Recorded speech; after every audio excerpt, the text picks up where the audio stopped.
T10.10. The makers of a specialty brand of bottled water claim that their mini bottles contain 8 ounces of water.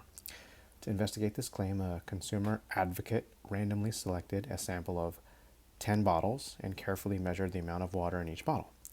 The mean volume was 7.98 ounces, and the 95% confidence interval for the true mean volume is 7.93 to 8.03 ounces. Based on the sample, which of the following conclusions best addresses the maker's claim? All right, so remember that a confidence interval is a set of plausible values.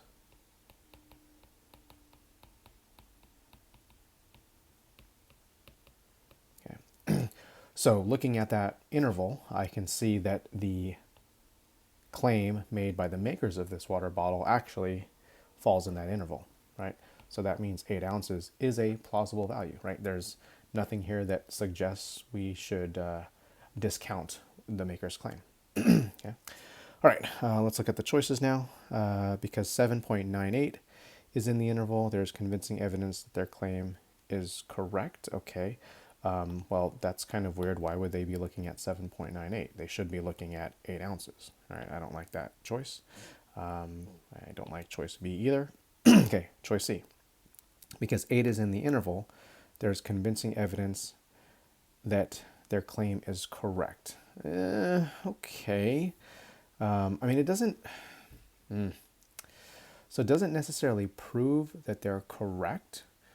Just like in a criminal trial, we can't really prove that somebody is innocent, right? We assume that they're innocent, and then it's the lawyer's job, it's the prosecutor's job to try to provide evidence to say that they're guilty. Okay, but we don't really prove innocence. So here, I don't like the way that they phrased it. D, it says because 8 is in the interval, there is not convincing evidence that their claim is incorrect.